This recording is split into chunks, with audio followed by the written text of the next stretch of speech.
عزیز طلباء و طالبات، السلام علیکم ورحمۃ اللہ وبرکاتہ۔ اسلامک اسٹڈیز کورس کا آج دوسرا لیکچر ہے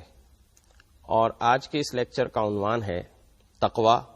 تعریف اور تقاضے۔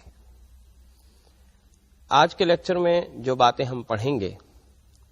وہ یہ کہ تقوی کے معنی کیا ہیں، تقوی کے تقاضے کیا ہیں، تقوی کی اہمیت کیا ہے اور انسانی زندگی میں تقوی کے اثرات اور اس کے نتائج کیا مرتب ہوتے ہیں۔ یہ ہماری آج کی گفتگو کے چند پہلو ہوں گے جو آپ کے سامنے انشاءاللہ العزیز آئیں گے۔ سب سے پہلے اس بات کو سمجھیے کہ تقوی دل کی ایک خاص کیفیت کا نام ہے، اور یہ خاص کیفیت اس لیے ضروری ہے کہ دراصل اسلام کا دین کا ایک مزاج ہے، اور وہ مزاج یہ ہے کہ اسلام اپنے قانون پر، اپنے احکام پر، اپنے اوامر پر، اپنے ضوابط اور قواعد پر عمل کرانے کے لیے بیرونی دباؤ کے بجائے اندرونی جذبات کو استعمال کرنے کی کوشش کرتا ہے۔ چنانچہ آپ کے ذہن میں ہوگا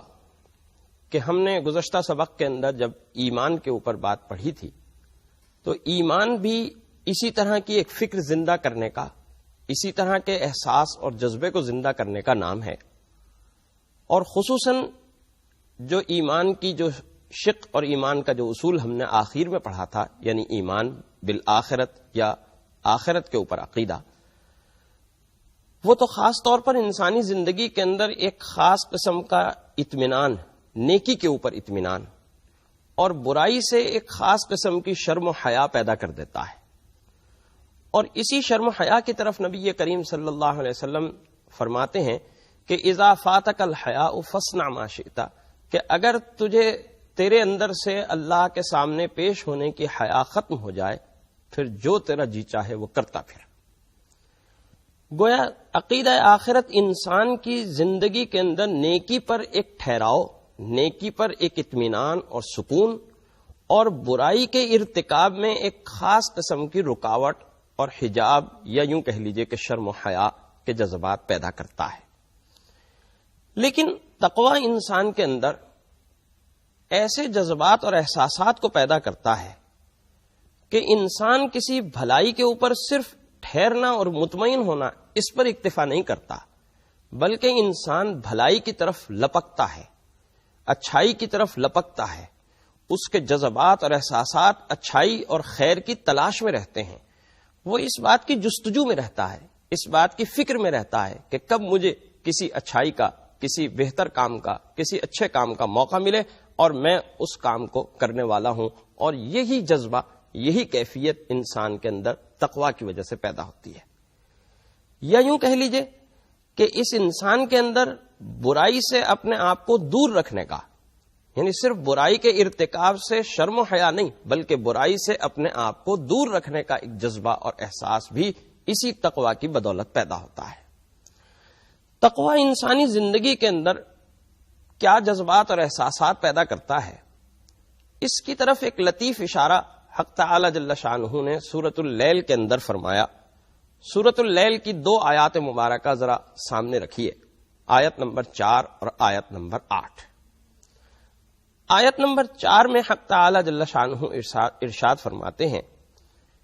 کہ فَأَمَّا مَنْ أَعْطَى وَاتَّقَى وَصَدَّقَ بِالْحُسْنَى، کہ جس نے سخاوت کی، عطا اور داد و دہش کی، واتقى اور تقوی اختیار کیا، وصدق بالحسنى اور نیکی کی تصدیق کی، نیکی کی تائید کی۔ یہ 3 صفات اللہ نے بیان فرمائیں، اور اس کے بعد آیت نمبر 8 میں اللہ نے اس کے بالمقابل 3 اور صفات بیان فرمائیں۔ یہ جو 3 صفات آیت نمبر 4 میں بیان فرمائی ہے، آپ یوں سمجھ لیجئے کہ یہ پازیٹو ایڈجیکٹوز، اچھی صفات، اور جو آیت نمبر 8 میں 3 صفات بیان فرمائی گئی ہیں وہ بری صفات یا نیگیٹو اور ان کا الٹ ہے۔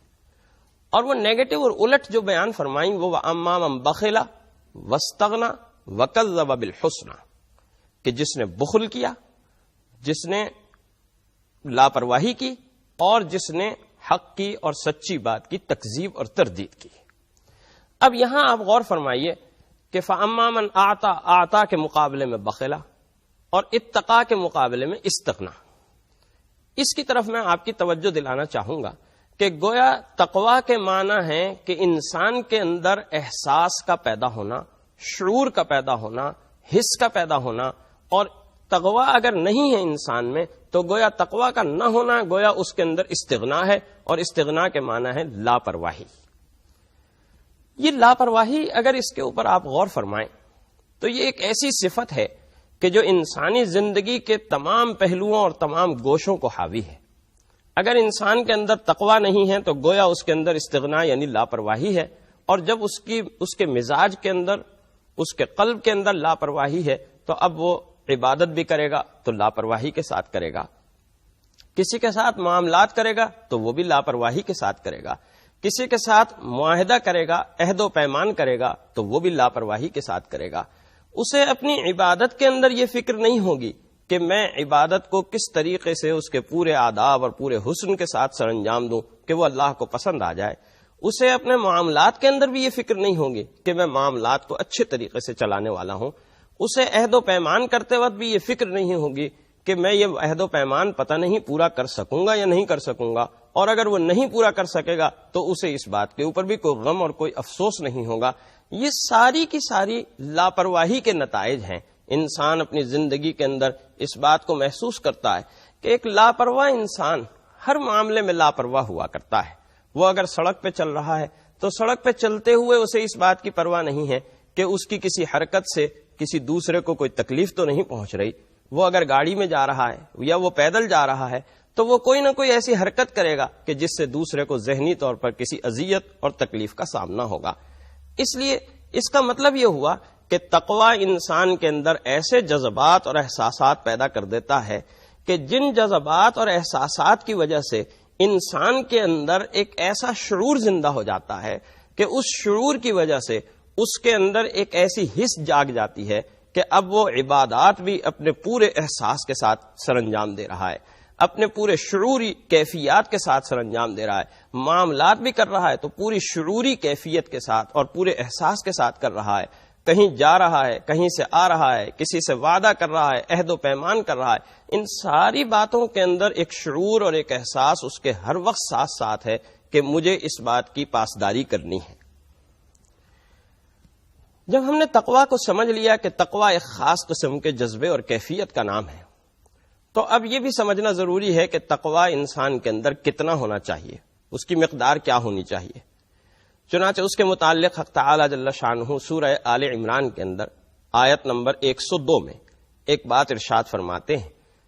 یا ایھا الذین آمنوا اتقوا اللہ حق تقاتہ، کہ اے ایمان والو اللہ سے ڈرو جیسا کہ اس سے ڈرنے کا حق ہے. یعنی جیسے اللہ کی طاقت ہے، اللہ کی قدرت ہے، اس کی خالقیت ہے، اسی طرح سے اس سے ڈرنا بھی چاہیے. لیکن ظاہر ہے کہ یہاں ایک سوال پیدا ہو جاتا ہے،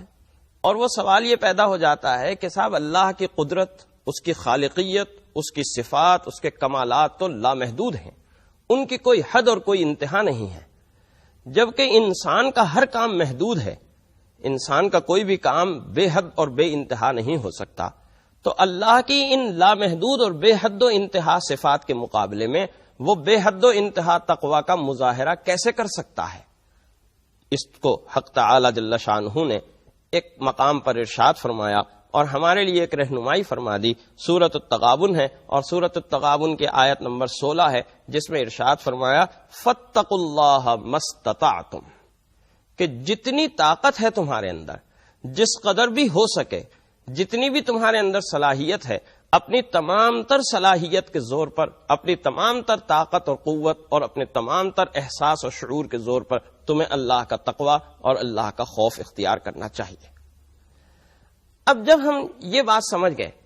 کہ ہمیں زندگی کے ہر موڑ پر، زندگی کے ہر گوشے میں، زندگی کے ہر شعبے میں اتنا تقویٰ اختیار کرنا ہے جتنی ہماری طاقت اور استطاعت ہے، تو اس کے معنی یہ ہوئے کہ تقویٰ انسان کے ہر عمل کی روح ہے، تقویٰ ہر عمل کی زندگی ہے. جس طرح ایک انسان جسم اور روح کا مرکب ہوتا ہے، اسی طرح انسان جو عبادات سر انجام دیتا ہے، جو معاملات سر انجام دیتا ہے، ان عبادات اور ان معاملات کے اندر بھی اس کا ایک جسم ہوتا ہے اور اس کی ایک روح ہوتی ہے۔ مثلا انسان نماز پڑھتا ہے، اس نماز کے اندر وہ کبھی کھڑا ہوتا ہے، کھڑے ہو کر وہ تلاوت کرتا ہے، سورہ فاتحہ پڑھتا ہے، کسی سورہ مبارکہ کی تلاوت کرتا ہے، رکوع اور سجود کرتا ہے، یہ ساری کے سارے نماز کے جسم ہیں۔ لیکن اس نماز کی روح اور اس نماز کی زندگی اس کا تقویٰ ہے۔ اسی طریقے سے انسان روزہ رکھتا ہے، روزے کے اندر وہ کھانا پینا ترک کر دیتا ہے، یہ کھانا پینا ترک کر دینا اور چھوڑ دینا یہ روزے کا جسم ہے، لیکن روزے کی روح تقویٰ ہے۔ اس کا مطلب کیا ہوا کہ نماز کی روح تقویٰ ہے یا روزے کی روح تقویٰ ہے؟ اس کے معنی یہ ہوئے کہ جب ہم نماز پڑھیں تو ایک خاص قسم کے احساس و شعور کے ساتھ، ایک خاص قسم کی حیا اور شرم کے ساتھ کہ ہم اللہ کے سامنے کھڑے ہیں، اللہ کے دربار میں کھڑے ہیں، اللہ کے حضور کھڑے ہیں، ہم اللہ کے سامنے رکوع میں ہیں، ہم اللہ کے سامنے سر بسجود ہیں۔ جب ہم سجدے میں ہوں تو اس وقت بھی ہماری ایک خاص کیفیت ہو، جب ہم رکوع میں ہوں تو اس وقت بھی ہماری ایک خاص کیفیت ہو، جب ہم قیام اور تلاوت کی حالت میں اس وقت بھی ہماری ایک خاص کیفیت ہو۔ اسی طریقے سے روزے کی بھی ایک روح ہے کہ صرف کھانا پینا چھوڑ دینا ہی روزہ نہیں ہے، بلکہ انسان اس بات کو ذہن میں رکھے کہ غیبت کرنا، برائی کرنا، لڑائی کرنا، گالم گلوچ کرنا، یہ ساری باتیں نبی کریم صلی اللہ علیہ وسلم نے روزے کے منافی قرار دیں۔ اس کے معنی یہ ہوئے کہ روزے کا جسم کھانا پینا چھوڑ دینا ہے اور یہ تمام چیزیں چھوڑ دینا روزے کی روح ہے۔ اس کو آپ یوں سمجھ لیجئے کہ جیسے نبی کریم صلی اللہ علیہ وسلم نے ایک مقام پر ارشاد فرمایا، اور وہ مقام ہے کہ جس مقام پر یہ آپ کی حیات مبارکہ کا تقریباً آخری حصہ ہے، اور اس آخری حصے میں ایک روایت ایک نقل کی حضرت عمر فاروق رضی اللہ تعالیٰ عنہ نے کہ ہم نبی کریم صلی اللہ علیہ وسلم کی مجلس میں بیٹھے ہوئے تھے، ایک شخص آیا جس نے بہت سفید کپڑے پہنے ہوئے تھے، وہ نبی کریم صلی اللہ علیہ وسلم کے سامنے آ کر بیٹھا اور اس نے کچھ سوالات کیے۔ پہلا سوال ایمان کے متعلق کیا، دوسرا اسلام کے متعلق کیا، اور تیسرا سوال یہ کیا کہ مل احسان، احسان کیا ہے؟ تو جواب میں آپ نے ارشاد فرمایا احسان یہ ہے کہ ان تعبد اللہ کأنک تراہ، کہ تو اس طریقے سے عبادت کرے کہ گویا تو اللہ کو دیکھ رہا ہے۔ فإن لم تکن تراہ فإنہ یراک، اور اگر تو یہ کیفیت اپنے اندر نہیں پیدا کر سکتا تو یہ بات سمجھ لے کہ وہ تو تجھے بہرحال دیکھ رہا ہے۔ یعنی انسان جب عبادت سر انجام دے رہا ہے، اس کی عبادت کے اندر اس کی کیفیات اس طرح کی ہونی چاہیے کہ گویا وہ اپنے معبود کو، اپنے خدا کو، اپنے پروردگار کو اپنے سامنے دیکھ رہا ہے۔ یا اگر یہ کیفیت وہ اپنے دل میں پیدا کرنے کی قدرت نہیں رکھتا تو کم از کم اپنے تمام اعمال کے اندر، اپنے نماز، اپنے روزے، اپنے حج، اپنی زکوٰۃ، اپنے تمام معاملات و معاشرت کے اندر وہ یہ کیفیت تو پیدا کر سکتا ہے نا کہ اللہ تعالیٰ انسان کو ہر حال میں، ہر وقت، ہر کیفیت کے اندر دیکھ رہا ہے۔ سورۃ البقرہ کی آیت نمبر 77، یہ آیت بر و تقویٰ کہلاتی ہے۔ ہم اگر اس آیت کے اوپر غور کریں تو ہمیں نیکی اور تقویٰ کے معیارات کا صحیح طور پر اندازہ ہو جائے گا۔ اس آیت مبارکہ میں حق تعالی جل شانہ ارشاد فرماتے ہیں لیس البر ان تولوا وجوہکم قبل المشرق والمغرب ولکن البر من آمن باللہ والیوم الآخر والملائکۃ والکتاب والنبیین وآت المال علی حبہ ذوی القربى والیتامى والمساکین وابن السبیل والسائلین وفی الرقاب واقام الصلاة وآت الزکاة والموفون بعہدہم اذا عاہدوا والصابرین فی البأساء والضراء وحین البأس اولئک الذین صدقوا واولئک هم المتقون۔ اس آیت مبارکہ میں ذرا غور کیجئے۔ اس آیت مبارکہ میں حق تعالی جل شانہ نے 16 کاموں کو نیکی اور تقویٰ کے ساتھ منسلک کیا ہے۔ ان 16 کاموں کی تفصیل یوں ہے کہ سب سے پہلی چیز اللہ پر ایمان، دوسرے نمبر پر روز آخرت پر ایمان، تیسرے نمبر پر فرشتوں پر ایمان، چوتھے نمبر پر آسمانی کتابوں پر ایمان، پانچویں نمبر پر انبیاء علیہم السلام پر ایمان، چھٹے نمبر پر اپنا پسندیدہ مال اپنے رشتہ داروں، ساتویں نمبر پر یتیموں، آٹھویں نمبر پر مساکین، 9 نمبر مسافروں کے اوپر خرچ کرنا. 10واں نمبر ہے کہ سوال کرنے والوں پر خرچ کرنا. 11 نمبر ہے کہ غلاموں کو آزاد کرنے میں رقم خرچ کرنا. 12 ہے نماز کا قیام. 13 ہے زکوٰۃ کی ادائیگی. 14 نمبر ہے وعدے کی پاسداری. 15 نمبر ہے تنگی اور مصیبت کے وقت صبر کرنا. 16 نمبر ہے جنگ کے وقت صبر کرنا. یہ کل 16 چیزیں ہیں جن کو حق تعالی جل شانہ نے بر اور تقوی لیس البر سے آغاز ہوا، اور لیس البر سے آغاز ہو کر ان 16 چیزوں کو بیان کرنے کے بعد حق تعالی جل شانہ نے مضمون کو مکمل کیا اولئک هم المتقون کے اوپر، کہ یہ لوگ ہیں جو یہ کام کر رہے ہیں وہ تقوی والے ہیں. ان چیزوں کو اگر آپ ذرا تفصیل سے دیکھیں تو آپ یہ محسوس فرمائیں گے کہ ان میں سے کچھ کا تعلق تو ایمانیات سے ہے، یعنی ابتدائی اور آغاز کی جو 5 چیزیں ہیں، اللہ پر ایمان، روز آخرت پر ایمان، فرشتوں پر ایمان، آسمانی کتابوں پر ایمان، انبیاء علیہ السلام پر ایمان. یہ 5 چیزیں جو ایسی ہیں کہ جن کا تعلق ایمانیات کے شعبے سے ہے. اس کے بعد 6 کا تعلق معاشرتی روابط اور تعلقات سے ہے، یعنی رشتہ داروں پر خرچ کرنا، یتیموں اور مساکین پر خرچ کرنا، مسافروں پر خرچ کرنا، سوال کرنے والوں پر خرچ کرنا، غلاموں کی آزادی. یہ تمام کی تمام چیزیں وہ ہیں کہ جن کا تعلق معاشرتی روابط اور تعلقات سے ہے. 2 کا تعلق یعنی نماز کا قیام اور زکوٰۃ کی ادائیگی، ان 2 کا تعلق عبادات سے ہے. 1 یعنی وعدے کی پابندی. یہ وعدے کی پابندی اور وعدے کی پاسداری یہ ایک ایسی چیز ہے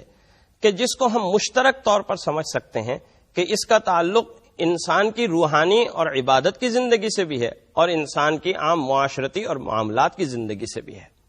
اس لیے کہ انسان جب ایمان قبول کرتا ہے، اللہ پر ایمان لاتا ہے، اللہ کے انبیاء علیہ السلام پر، رسولوں پر، کتابوں پر اور روز آخرت پر ایمان لاتا ہے، تو گویا وہ اللہ سے ایک عہد و پیمان کرتا ہے، اللہ سے ایک وعدہ کرتا ہے کہ میں نے یہ ایمان قبول کیا ہے، میں اس ایمان کے تقاضوں کو سمجھنے کی کوشش کروں گا اور اپنی زندگی کے اندر ایمان کے تقاضوں کے مطابق اپنے آپ کو ڈھالنے کی پوری کوشش کروں گا، اور ان تمام باتوں پر عمل پیرا ہوں گا کہ جن باتوں کی مجھے تیرے انبیاء علیہ السلام نے خبر دی، جن باتوں کے کرنے کا حکم دیا، اور ان تمام باتوں سے اپنے آپ کو روکنے والا اور باز رکھنے والا ہوں گا جن باتوں اور جن کاموں سے تیرے انبیاء علیہ السلام نے مجھے رکنے اور باز آنے کے لیے حکم دیا ہے. یہ گویا ایک عہد و پیمان ہے، اور انسان ایمان قبول کرنے کے بعد اللہ کے ساتھ اس عہد و پیمان کے اندر شریک ہو جاتا ہے. اس عہد و پیمان کی پاسداری بھی گویا تقویٰ کا ایک تقاضا ہے، اور یہی عہد و پیمان انسان کی عام زندگی کے اندر، معمول کی زندگی کے اندر، معاملات کی زندگی کے اندر بھی ہو سکتا ہے. ایک انسان کسی دوسرے سے کوئی لین دین کا وعدہ کرتا ہے، کسی اور چیز کا وعدہ کرتا ہے، آنے یا جانے کا وعدہ کرتا ہے، یہ تمام چیزیں عہد کی پاسداری اور وعدے کی پاسداری کے اندر آ جاتی ہیں. گویا تقویٰ کا تقاضا انسانی زندگی کے اندر اس کی ایمانیات سے شروع ہوتا ہے.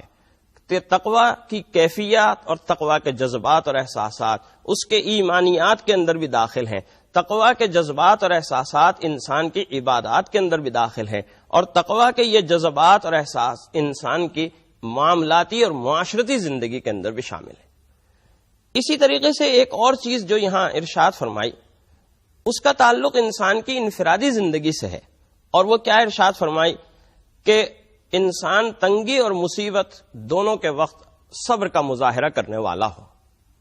اس دنیا کے اندر انسان زندگی گزارتا ہے، اور دنیا کے اندر زندگی گزارتے ہوئے اسے مختلف قسم کے حالات کا سامنا ہوتا ہے. کبھی تنگی ہے، کبھی ترشی ہے، کبھی غربت ہے، کبھی افلاس ہے. یہ تمام حالات اور یہ تمام مسائب اور مشکلات اسے دنیا میں وقتاً فوقتاً پیش آتے رہتے ہیں. ان تمام حالات کے اندر انسان صبر کا مظاہرہ کرے، اللہ سے شکوہ نہ کرے، جزا و فضا نہ کرے، یا اس قسم کی کوئی حرکت نہ کرے جس سے یہ ظاہر ہو رہا ہو کہ انسان نے صبر کا دامن ہاتھ سے چھوڑ دیا. یہ ایک خالصتاً انفرادی زندگی کا معاملہ آپ سمجھیے کہ انسان اپنے اوپر پیش آنے والے حالات پر صبر کا مظاہرہ کر رہا ہے. یہ بھی تقویٰ کا ایک مظاہرہ اور تقویٰ کا ایک عمل ہے. اسی طریقے سے ایک چیز ایسی ہے کہ جس کا تعلق کفر و اسلام کے درمیان جنگ کے حالات، کہ جب جنگ کے حالات ہوں، ان جنگ کے حالات کے اندر بھی انسان صبر کا مظاہرہ کرنے والا ہو، کوئی ایسی حرکت نہ کرنے والا ہو کہ جس سے یہ بات ظاہر ہو رہی ہو کہ وہ صبر کا دامن ہاتھ سے چھوڑنے والا اور صبر کے دامن سے اپنے آپ کو بچانے والا ہے. گویا یہ بات انسان کے اس کو سمجھنے آ گئی کہ انسان کی زندگی کا ہر شعبہ، ایمان ہو یا عبادات، معاشرتی معاملات ہوں یا انفرادی زندگی کے معاملات، سارے کے سارے تقویٰ کے ساتھ منسلک ہیں. اور اسی کو پھر ایک اور مقام پر ایک بڑے خوبصورت انداز میں ارشاد فرمایا. سورۃ الاحزاب ہے اور سورۃ الاحزاب کی آیت نمبر 70 ہے، جس میں حق تعالی جل شانہ ارشاد فرماتے ہیں، یا ایھا الذین آمنوا اتقوا اللہ وقولوا قولا سدیدا. اے ایمان والو، اللہ سے ڈرو اور سیدھی اور سچی بات کرو. قولا سدیدا، یہاں قولا صادقہ بھی ہو سکتا تھا. حق تعالی جل شانہ یوں بھی کہہ سکتے تھے کہ یا ایھا الذین آمنوا اتقوا اللہ وقولوا قولا صادقا، لیکن صادقہ کے بجائے اللہ نے سدید کا لفظ یہاں استعمال فرمایا، اور اس سدید کے لفظ کے استعمال میں خاص قسم کی لطافت اللہ نے رکھی ہے. صداقت اور سچائی کے معنی ہے واقع کے مطابق بات کرنا، صحیح اور سچی بات کرنا، لیکن سدید کے اندر سچی کے ساتھ ساتھ ایک اور بات شامل ہے جس کو ہم اردو زبان کے اندر سیدھی بات سے تعبیر کر سکتے ہیں، یعنی سیدھی اور سچی بات کرنا. گویا سدیدن کے اندر سچی بات کرنا، واقع کے مطابق بات کرنا بھی آ گیا، اور اسی سے یہ بھی سمجھ میں آ گیا کہ تقویٰ کا تقاضا یہ ہے کہ انسان زبان سے وہی بات کرنے والا ہو جو اس کے دل و دماغ کے اندر موجود ہے. ایسا نہ ہو کہ دل کچھ کہہ رہا ہے، زبان سے کچھ اور الفاظ نکل رہے ہیں، دل کسی اور جذبات کی عکاسی کر رہا ہے، زبان سے الفاظ کچھ اور نکل رہے ہیں، دل کچھ اور کہہ رہا ہے، دماغ کچھ اور کہہ رہا ہے، اور زبان سے الفاظ کچھ اور نکل رہے ہیں. اگر دل و دماغ کی اور زبان کی ہم آہنگی نہیں ہے تو سمجھ لیجئے کہ تقویٰ کا تقاضا پورا نہیں ہو رہا. تو یا ایھا الذین آمنوا اتقوا اللہ وقولوا قولا سدیدا میں انسان کے دل اور زبان کی یکسانیت کو بیان فرما دیا کہ تقویٰ کا تقاضا جہاں انسان کے تقویٰ میں نظریاتی اور ایمانی کیفیات کے ساتھ ہے، اسی طرح سے تقویٰ کے تقاضے میں اس کی زبان، اس کے دل اور اس کی ذہنی کیفیات کا ہم آہنگ ہونا بھی ضروری ہے. تقویٰ کے نتائج اور ثمرات کیا ہوں گے؟ اگر ایک انسان تقویٰ کو اختیار کر لیتا ہے تو آخر اسے اس دنیا کے اندر یا آخرت کے اندر کن نتائج اور ثمرات کا سامنا ہوگا؟ اگر ہم تقویٰ کے نتائج اور ثمرات کے اوپر بحث کریں تو نتائج کی دو نوعیتیں ہمارے سامنے آتی ہیں. ان نتائج کی پہلی نوعیت تو وہ ہے کہ جن کا تعلق انسان کی آخرت کی زندگی سے، یا یوں کہہ لیجئے کہ اس کی روحانی زندگی سے ہے. حق تعالی جل شانہ سورۃ الانفال کے اندر ارشاد فرماتے ہیں، آیت نمبر 29 ہے،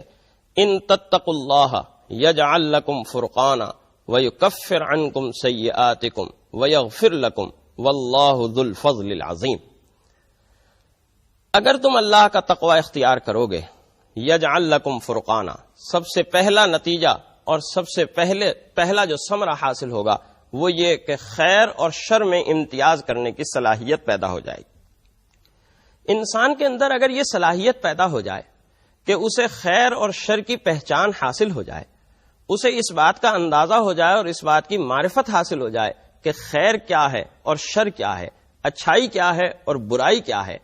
اگر یہ چیز اسے حاصل ہو جائے تو سمجھ لیجئے کہ انسانی زندگی کے آدھے سے زیادہ مسائل حل ہو جاتے ہیں. اس کی تقویٰ کی زندگی اور اس کی ایمان کی زندگی کے آدھے مراحل طے ہو جاتے ہیں. اور اسی تقویٰ والے دل اور قلب کی کیفیت کے طرف نبی کریم صلی اللہ علیہ وسلم یہ بات ارشاد فرماتے ہیں کہ استفت قلبہ کا، اپنے قلب سے فتویٰ مانگو، اپنے دل سے پوچھو کہ تم جو بات اور جو کام کرنے والے ہو، آیا وہ بات اور وہ کام صحیح ہے، درست ہے، جائز ہے یا ناجائز اور غلط ہے، اسے کرنا چاہیے یا نہیں کرنا چاہیے. یہ دراصل اسی قلب کی طرف اشارہ ہے کہ جس قلب کے اندر تقویٰ پیدا ہو جائے اور وہ قلب اللہ کی طرف سے اس صلاحیت کو حاصل کرنے والا ہو جائے، وہ ثمرہ اور نتیجہ اسے حاصل ہو جائے کہ وہ اچھے اور برے کی تمیز کرنے لگے، اسے یہ معلوم ہو جائے کہ کیا چیز اچھی ہے اور کیا چیز بری ہے، کس چیز میں اسے لگنا اور کس چیز سے اسے اپنے آپ کو بچانا ہے. تو ایک انعام، اور یہ ظاہر ہے کہ اللہ کی طرف سے بہت بڑا انعام ہے کہ انسان کو یہ کیفیت اور یہ جذبہ حاصل ہو جائے، انسان کو یہ صلاحیت حاصل ہو جائے کہ وہ خیر و شر کے اندر، وہ اچھے اور برے کے اندر تمیز کرنے لگے، اسے یہ بات معلوم ہونے لگے کہ اچھائی کیا ہے اور برائی کیا ہے. دوسرا نتیجہ اور دوسرا ثمرہ بیان فرمایا کہ یکفر عنکم سیئاتکم، کہ تمہاری برائیوں کا کفارہ کر دے گا۔ برائیوں کے کفارے سے کیا مراد ہے؟ برائیوں کے کفارے کا ایک معنی تو یہ ہو سکتا ہے کہ حق تعالی جل شانہ نامہ اعمال میں جتنی برائیاں ہیں ان برائیوں کو ختم کر دیں گے، لیکن اس سے بھی بڑھ کر ایک اور چیز جو برائیوں کے کفارے کے تصور کے طور پر اللہ تعالیٰ نے ارشاد فرمائی، وہ یہ ارشاد فرمائی کہ اللہ تعالیٰ تمہاری برائیوں کو نیکیوں سے بدل دے گا، یعنی جو برائیاں تمہارے نامہ اعمال میں موجود ہیں ان برائیوں کو نیکیوں سے بدل دیا جائے گا، اور برائیوں کے کفارے سے عام طور پر مفسرین یہی مراد لیتے ہیں۔ اب معلوم یہ ہوا کہ تقویٰ کی برکت انسان کی زندگی کے اندر شامل ہو گئی تو انسانی زندگی کی جو برائیاں ہیں اس کے نامہ اعمال میں جو شر ہے وہ شر بھی اللہ تعالی حسنات کے اندر اور نیکیوں کے اندر تبدیل فرما دے گا۔ تیسرا جو ثمرہ اور تیسرا جو نتیجہ یہاں بیان فرمایا گیا وہ یہ کہ اللہ تعالیٰ گناہوں کو معاف فرما دے گا۔ گناہوں کی معافی یہ اللہ کی طرف سے ایک ایسا بڑا انعام ہے، اور یہ ایک ایسی خاصیت ہے اس امت محمدیہ کے لیے کہ اس سے پہلے اللہ تعالیٰ نے ان سابق امتوں کو گویا اس سے کسی حد تک محروم رکھا ہے۔ اللہ تعالیٰ نے عاد و سمود کو کس طریقے سے ہلاک کیا، قوم لوط کس طریقے سے برباد ہوئی، وہ ساری تفصیلات حق تعالی جل شانہ نے قرآن کریم میں بیان فرمائی، لیکن نبی کریم صلی اللہ علیہ وسلم کی اس امت کو اللہ تعالیٰ نے توبہ اور استغفار کا ایک راستہ ارشاد فرمایا، اور اس راستے کی طرف ہدایت ارشاد فرمائی کہ تم میں اگر خطا ہو جائے، تم سے اگر غلطی سرزد ہو جائے، تم اللہ کے سامنے ندامت اور شرمندگی کے 2 آنسو بہا لو، اللہ کے سامنے نادم ہو جاؤ اور یہ بات کہہ لو کہ اے اللہ میرے سے یہ غلطی ہو گئی، تو میری اس غلطی کو معاف فرما دے، تو اللہ تعالیٰ اس غلطی کو معاف فرما دیتا اور مغفرت فرما دیتا ہے۔ تو یہ جو گناہوں کی مغفرت ہے یہ تقویٰ کا گویا تیسرا نتیجہ اور ثمرہ ہے کہ جو حق تعالی جل شانہ کی طرف سے انسان کی روحانی اور اخلاقی زندگی کے لیے عطا ہوگا۔ یہ تو وہ نتائج اور ثمرات ہیں کہ جو انسانی زندگی کے اندر روحانی طور پر یا یوں کہہ لیجئے کہ آخرت کی زندگی کے اندر ملنے والے ہیں۔ کچھ نتائج وہ ہیں کہ جن کا تعلق انسان کی اس دنیاوی زندگی سے ہے۔ وہ نتائج کیا ہیں؟ ان نتائج کو حق تعالی جل شانہ سورۃ الطلاق کی 302 نمبر آیت میں ارشاد فرماتے ہیں، فرمایا وَمَن يَتَّقِ اللَّهَ يَجْعَل لَّهُ مَخْرَجًا وَيَرْزُقْهُ مِنْ حَيْثُ لَا يَحْتَسِبُ، کہ دیکھو جس نے اللہ کا تقوی اختیار کر لیا، یجعل لہ مخرجا، اللہ تعالیٰ اس کو پریشانیوں سے نکلنے کے راستے فراہم کر دے گا، وَيَرْزُقْهُ مِنْ حَيْثُ لَا يَحْتَسِبُ، اور اسے ایسے راستوں سے رزق فراہم کرے گا کہ جن راستوں کا اسے وہم و گمان بھی نہیں ہوگا۔ یہاں 2 نتائج اور 2 ثمرات ہمیں نظر آ رہے ہیں کہ جو حق تعالی جل شانہ نے ہمیں عطا فرمائے تقویٰ کے نتیجے میں، اور ان دونوں ثمرات اور ان دونوں نتائج کا تعلق ہماری اس دنیا کی زندگی سے ہے۔ سب سے پہلا ثمرہ اور سب سے پہلا نتیجہ یہ بیان فرمایا کہ اللہ تعالیٰ پریشانیوں سے نکلنے کے راستے فراہم کر دے گا۔ اس دنیا کی زندگی کے اندر انسان اس بات کو محسوس کرتا ہے کہ بعض اوقات مختلف قسم کے تفکرات، مختلف قسم کی پریشانیاں اسے اس طریقے سے گھیر لیتی ہیں کہ یہ محسوس ہونے لگتا ہے کہ اب ان تفکرات اور ان پریشانیوں سے نکلنے کا کوئی راستہ اس کے پاس نہیں ہے، کوئی ایسا راستہ نہیں، کوئی ایسی سبیل نہیں ہے، کوئی ایسا حل سمجھ میں نہیں آ رہا کہ جس حل اور جس راستے کے ذریعے سے وہ اپنے آپ کو ان تفکرات سے اور ان پریشانیوں سے نجات دلا سکے۔ کبھی تعلیمی تفکرات اور پریشانیاں ہیں، کبھی معاشی تفکرات اور پریشانیاں ہیں، کبھی علمی مسائل ہیں، کبھی نظریاتی اور فکری مسائل ہیں۔ یہ سارے کے سارے مسائل انسان کو مسلسل اپنے اندر گھیرے رکھتے ہیں، اور تقویٰ کی وہ دولت ہے انسان کے اندر کہ جو انسان کو ان تمام پریشانیوں سے نجات دلاتی ہے، اور انسان پریشانیوں سے نکلنے کا ایک راستہ اسے مل جاتا ہے۔ اور اگر بالفرض پریشانیوں سے نکلنے کا راستہ اسے نہ بھی ملے تب بھی اسے یہ اطمینان اور سکون ہوتا ہے، کیونکہ اس کے اندر ایک تقویٰ کا جذبہ ہے کہ ان تمام پریشانیوں، ان تمام آفتوں کے پیچھے اللہ کی طرف سے ایک امتحان ہے، اور اس امتحان میں اگر کامیاب ہو گیا تو اللہ کی طرف سے مجھے جزا اور ثواب ملنے والا ہوگا۔ یہ جو نفسیاتی کیفیت ہے، اس نفسیاتی کیفیت کی وجہ سے انسان ہر قسم کی پریشانی کو، ہر قسم کے مسائل کو اپنے اوپر جھیل لیتا ہے، اور کوئی ایسی پریشانی اور کوئی ایسی مصیبت اور کوئی ایسا معاملہ نہیں ہوتا کہ جو معاملہ انسان کو اس حد تک پریشان کر دے، اس حد تک فرسٹریٹ کر دے کہ وہ اپنی جان کو ختم کرنے کے درپے ہو جائے۔ آپ آج کے زمانے کے اندر اس بات کا بخوبی مشاہدہ کرتے ہیں کہ خودکشی کے واقعات کتنی کثرت سے ہونے لگے ہیں۔ خودکشی کے ان تمام واقعات کے پیچھے اگر آپ غور کریں، اس کے پس منظر کی طرف اگر آپ جائیں تو آپ یہی محسوس فرمائیں گے کہ فرسٹریشن، پریشانیاں، دباؤ، تفکرات، یہ ساری کی ساری چیزیں ہیں جو انسان کو خودکشی کے اوپر مجبور کر دیتی ہیں۔ بلکہ خودکشی سے بھی بڑھ کر اب تو یہ صورتحال پیدا ہو گئی کہ لوگ اپنے آپ کو بھی ختم کرتے ہیں، اور اپنے آپ کو ختم کرنے سے پہلے اپنے بچوں کو اور اپنی بیوی کو بھی ختم کر دیتے ہیں۔ یہ دراصل تقویٰ کی کمی ہے کہ تقویٰ کی کمی کی وجہ سے انسان کے اندر پریشانی کو برداشت کرنے، پریشانی کو جذب کرنے اور پریشانی کے اوپر صبر کرنے کے جذبات انسان کے اندر کمزور پڑ جاتے ہیں، اور جب وہ جذبات کمزور پڑ جاتے ہیں تو انسان فرسٹریٹ ہو کر اور دباؤ کا شکار ہو کر ایک ایسی منزل پر پہنچ جاتا ہے کہ جہاں وہ اپنے آپ کو ختم کر دینے کے درپے ہو جاتا ہے، بلکہ یہ کوشش کرتا ہے کہ نہ صرف یہ کہ میں ختم ہو جاؤں اور اس دنیا سے چلا جاؤں، بلکہ جن جن بچوں کی وجہ سے، جن جن لوگوں کی وجہ سے میں اس پریشانی اور فکر کے اندر غرق ہو گیا ہوں، وہ سارے بھی اس دنیا سے چلے جائیں اور وہ بھی اس دنیا سے ختم ہو جائیں۔ یہ جو تفکرات کا ایک جمگٹا ہے، اور یہ تفکرات کا ایک اور پریشانیوں کا ایک جمگٹا جو انسان کو اس منزل تک لے جاتا ہے، یہ دراصل تقویٰ کی کمی سے ہی ہوتا ہے۔ اگر انسان اپنی زندگی کے اندر تقویٰ کے جذبات اور احساسات پیدا کر لے، انسان اللہ کا خوف اپنے اندر پیدا کر لے، اور اللہ کے خوف کے ساتھ ساتھ انسان اللہ کی محبت، اس لیے کہ تقویٰ ایسے ہی خوف کے جذبات کو پیدا کرتا ہے کہ جس کے اندر صرف خوف ہی نہیں بلکہ خوف اور محبت دونوں جذبات ملے جلے انسان کے اندر پائے جاتے ہیں۔ انشاءاللہ العزیز جب ہم اسلام کے تصور عبادت کے اوپر بحث کریں گے اور گفتگو کریں گے تو وہاں اس کے اوپر تفصیل سے گفتگو کریں گے کہ انسان کو اللہ تعالیٰ نے جو تصور عبادت اسلام کی شکل کے اندر دیا ہے، اس تصور عبادت کے اندر اللہ کے خوف کے ساتھ ساتھ اللہ کی محبت بھی شامل ہے۔ یہ تقویٰ کی کمی سے جب یہ تعلق اور محبت کم ہوتا ہے تو پھر انسان اس طرح کی فرسٹریشن اور اس طرح کی دباؤ کا شکار ہو کر اپنے آپ کو ختم کر دینے والا ہوتا ہے۔ دوسرا نتیجہ یہ بیان فرمایا کہ وَيَرْزُقْهُ مِنْ حَيْثُ لَا يَحْتَسِبُ، کہ اللہ تعالیٰ ایسے راستوں سے رزق فراہم کرتا ہے کہ جن راستوں کا انسان کو وہم و گمان بھی نہیں ہوتا۔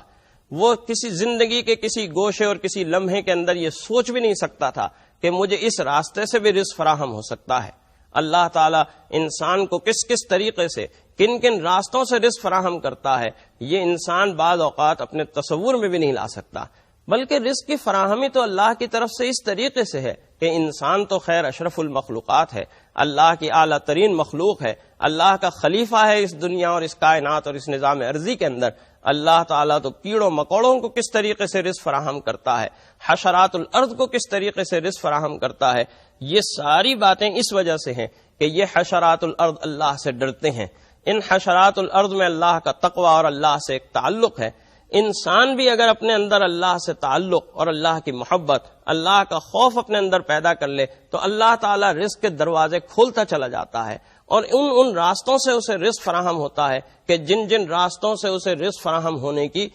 توقع اور امید بھی نہیں ہوتی۔ یہ جو تقوی ہے انسانی زندگی کے اندر، یہ تقوی انسانی زندگی کے اندر کیسے پیدا ہو سکتا ہے، اس کے متعلق ایک اور بات حق تعالی جل شانہ نے ایک مقام پر ارشاد فرمائی۔ ارشاد فرمایا اعدلوا هو اقرب للتقوی، عدل کرو، یہ تقوی کے قریب ترین چیز ہے۔ عدل کا مطلب کیا ہے؟ عدل کے معنی یہ ہے کہ انسانی زندگی کے اندر ایک توازن پیدا ہو جائے۔ انسان کی انفرادی زندگی ہو یا انسان کی معاشرتی زندگی ہو، اخلاقی زندگی ہو، معاملات کی زندگی ہو، زندگی کے ہر گوشے کے اندر اور زندگی کے ہر شعبے کے اندر انسان کے اگر توازن پیدا ہو جائے تو تقوی اس کے اندر پیدا ہوتا چلا جاتا ہے۔ انفرادی زندگی کے اندر توازن کے معنی کیا ہے؟ کہ انسان اپنی ہر عادت میں، انسان حتیٰ کہ اپنی ہر عبادت میں بھی توازن پیدا کرے۔ نبی کریم صلی اللہ علیہ وسلم کے سامنے ایک صحابی کا ذکر آیا کہ وہ رات رات بھر عبادت کرتے رہتے ہیں اور مسلسل نفلی روزہ رکھتے ہیں، مسلسل عبادت کرتے ہیں اور مسلسل نفلی روزہ رکھتے ہیں۔ نبی کریم صلی اللہ علیہ وسلم نے انہیں بلایا اور بلا کر ارشاد فرمایا کہ دیکھو ایسا نہ کرو، ان لنفسک علیک حقا، بے شک تیری جان کا تیرے اوپر حق ہے، ولزورک علیک حقا، تیرے مہمانوں کا تیرے اوپر حق ہے، ولعینیک علیک حقا، تیری آنکھوں کا تیرے اوپر حق ہے، ولزوجک علیک حقا، تیری بیوی کا تیرے اوپر حق ہے، قم ونم، رات کو کھڑا اور عبادت بھی ہو اور رات کو سونا بھی ہو، سم وفطر، نفلی روزہ بھی رکھ اور افطار بھی کر۔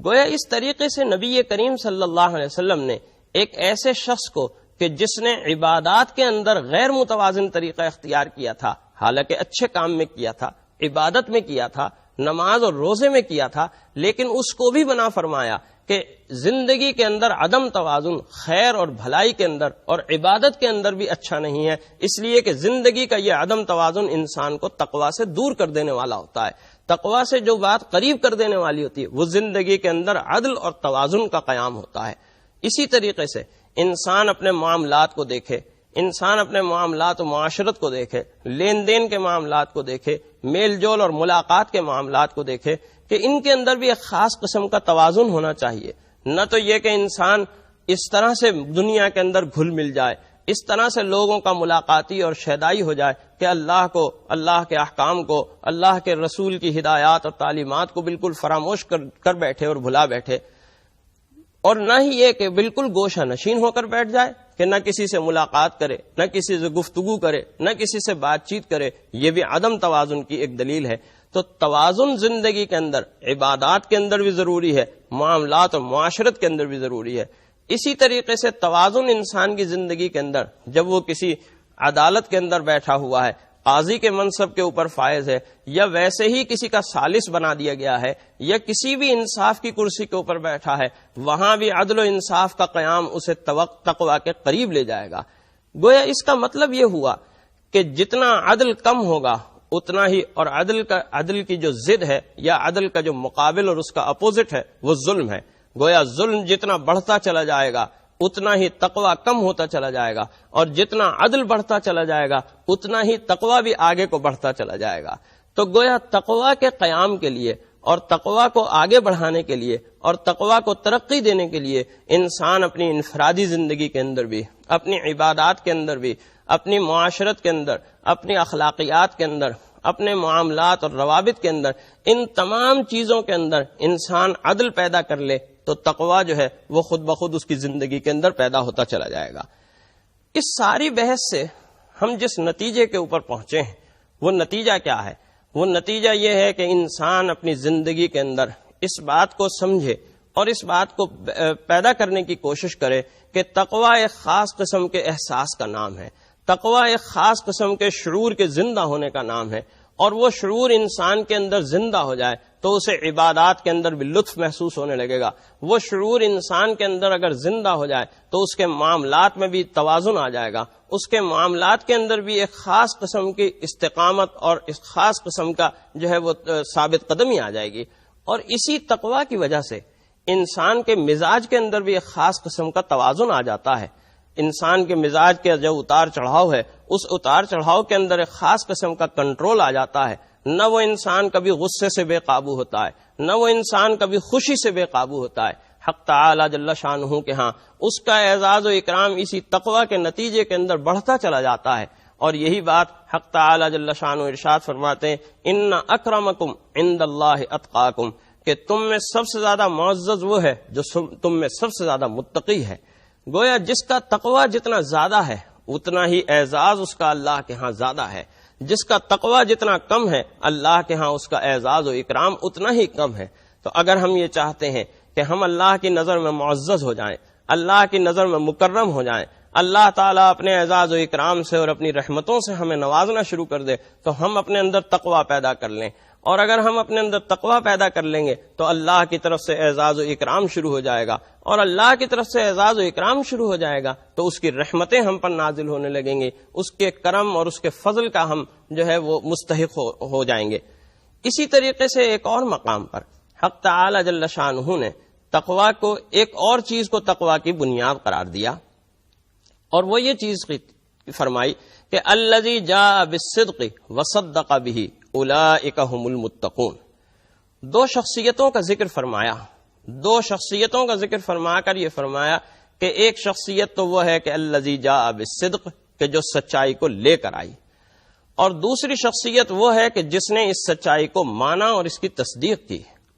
فرمایا اولئک هم المتقون، یہ دونوں شخصیتیں متقین ہیں۔ معلوم یہ ہوا کہ تقوی کا ایک معیار تو وہ ہے کہ جو حق تعالی جل شانہ نے حضرات انبیاء علیہم السلام کے اندر رکھا، جس کو الذی جاء بالصدق کے عنوان سے اللہ تعالیٰ نے یہاں بیان فرمایا، اور تقوی کا ایک معیار وہ ہے کہ جس کو اللہ تعالیٰ نے امتوں کے اندر رکھا۔ امتوں میں وہ لوگ ہیں کہ جنہوں نے صدق بھی، کہ جنہوں نے اللہ کے انبیاء علیہم السلام کی تصدیق کی، ان کی تائید کی، ان کی مدد کی، ان کی حمایت کی، ان کے نظریے کو قبول کیا، ان پر ایمان قبول کیا۔ یہ سارے لوگ گویا تقوی کی دوسری کیٹیگری کے اندر اور دوسرے درجے کے اندر آتے ہیں۔ اب اللہ کے ان انبیاء علیہم السلام کے اندر نبی کریم صلی اللہ علیہ وسلم امام الانبیاء ہیں، اور گویا اس جماعت کے اندر جو سب سے اعلیٰ نبی اور سب سے اعلیٰ مقام پر تقوی کے اعتبار سے فائز ہیں وہ نبی کریم صلی اللہ علیہ وسلم ہے۔ اسی طریقے سے امت کے اندر جو تصدیق کے اندر جتنا آگے ہے، جس نے جتنی جلدی نبی کریم صلی اللہ علیہ وسلم کی تصدیق کی اور جس نے جتنا اس تصدیق کے تقاضوں کو پورا کیا، وہ نبی کریم صلی اللہ علیہ وسلم سے اتنا ہی قریب ہوتا چلا گیا اور اتنا ہی وہ تقوی میں بھی آگے بڑھتا چلا گیا۔ تو گویا صدق اور سچائی اور تقوی یہ دونوں آپس کے اندر ایک دوسرے کے لازم و ملزوم ہیں۔ جس کے اندر جتنی صداقت اور سچائی ہوگی اس کے اندر تقوی بھی اتنا ہی بڑھتا چلا جائے گا، اور جس کے معاملات کے اندر جتنا جھوٹ آتا چلا جائے گا، جتنی منافقت آتی چلی جائے گی، جتنی ریاکاری اور نمود و نمائش آتی چلی جائے گی، اتنا ہی تقوی جو ہے وہ اس سے دور ہوتا چلا جائے گا۔ یہ بات سمجھنے کے بعد گویا ہمیں اس بات کو سمجھنا ہے کہ انسانی زندگی کے اندر تقوی کی بڑی اہمیت ہے، اور تقوی کی یہ اہمیت اس کی صرف ایمانی زندگی اور صرف عبادات کے اندر نہیں ہے، بلکہ تقوی انسان کے اندر ایک خاص قسم کا احساس و شعور پیدا کرتا ہے، اور اس احساس و شعور کی وجہ سے انسان جب عبادت کرتا ہے تو اس کی وہ عبادت بھی ایک زندگی سے بھرپور عبادت ہوتی ہے۔ وہ جب کسی معاملے کے اندر آتا ہے، مثلا کوئی طالب علم ہے، کسی ادارے کے اندر، کسی تعلیمی ادارے کے اندر داخلہ لیتا ہے، تو اس احساس و شعور کے ساتھ داخلہ لیتا ہے کہ اس ادارے کے جو قواعد و ضوابط ہیں، مجھے ان قواعد و ضوابط کا احساس ہونا چاہیے، میں ان قواعد و ضوابط کو پورا کروں گا۔ کسی سے ملازمت کا معاملہ کرتا ہے، کسی ادارے اور کسی دفتر کے اندر ملازمت کرتا ہے، تو وہاں بھی تقوی کے جذبات اس کے اندر یہ احساس پیدا کرتے ہیں کہ میں اس ادارے کا ملازم ہو گیا ہوں، مجھے اس ادارے کے اندر کام کرنا ہے، اپنی پوری دیانتداری اور اپنی پوری شعوری صلاحیتوں کے ساتھ کام کرنا ہے، وقت کی پابندی کے ساتھ کام کرنا ہے۔ اسی طریقے سے اگر کوئی شخص کاروباری معاملہ کرتا ہے تو اس کاروباری معاملے کے اندر بھی اس کو یہ بات ذہن میں رکھنی چاہیے کہ میں اپنی پوری شعوری صلاحیتوں کے ساتھ اس کاروباری معاملے کے اندر جو عہد و پیمان میرے ذمے ہے یا جو ذمہ داری میرے ذمے ہے، میں اس ذمہ داری کو اور اس عہد و پیمان کو پورا کروں گا۔ اس سے گویا یہ بات سمجھ میں آئی کہ تقوی انسانی زندگی کے اندر ایک ایسے جذبے کا نام ہے کہ جو اس کی پوری زندگی کے اندر ایک خاص قسم کی حرکت پیدا کر دیتا ہے، ایک خاص قسم کا شعور زندہ کر دیتا ہے، اور اس شعور کی وجہ سے اور اس شعور کی برکت سے انسان کی عبادات بھی بڑی خوبصورت ہو جاتی ہیں، اس کے معاملات بھی بہت خوبصورت ہو جاتے ہیں، اس کی تمام تر چال ڈھال اور اس کا تمام تر سیرت، عادت اور مزاج جو ہے ایک بڑی خوبصورت پیرائے کے اندر ڈھلتا چلا جاتا ہے، ایک ایسے پیرائے کے اندر، ایک ایسے سانچے کے اندر کہ جب وہ انسان معاشرے کے سامنے آتا ہے تو معاشرہ اسے دیکھ کر کہتا ہے ما ھذا بشرا ان ھذا الا ملک کریم، کہ یہ شخص جو آ رہا ہے ہمارے سامنے یہ کوئی انسان نہیں ہے، یہ تو کوئی بہت معزز فرشتہ معلوم ہوتا ہے۔ ہمیں تقوی کے ایسے ہی جذبات اپنے اندر پیدا کرنے ہیں، تقوی کے ایسے ہی احساسات اپنے اندر پیدا کرنے ہیں کہ ہماری عبادات، ہمارے معاملات، ہماری تجارتیں، ہماری تعلیم، ہماری ملازمتیں، ہمارے ایک دوسرے سے گفتگو، ہمارے ایک دوسرے سے عہد و پیمان اور وعدے، تمام کی تمام چیزیں اس تقوی کے حوالے سے آ رہی ہوں، اور ہر چیز ہمارے اندر اس تقوی کے جذبات اور احساسات کو زندہ کر رہی ہو، اور اس تقوی کے عکس کے اندر اور اس تقوی کے رنگ میں رنگتی چلی جا رہی ہو، تو پھر ہم ایک ایسا معاشرہ تشکیل دے پائیں گے کہ جس معاشرے کو نبی کریم صلی اللہ علیہ وسلم نے فرمایا کہ یہ ہے اللہ کے نیک بندوں کا معاشرہ. حق تعالی جل شانہ ہمیں ایسا ہی تقوی نصیب فرمائے جو ہماری دل کی دنیا کو اس طریقے سے آباد کر دے، جو ہماری عبادات کو زندہ کر دے، جو ہمارے معاملات کے اندر اس طریقے سے شعور پیدا کر دے، اور ہم اپنے معاملات اور اپنی تمام تجارتوں کے اندر اس تقوی کو زندہ کرنے والے ہو جائیں. وآخر دعوانا الحمدللہ رب العالمین.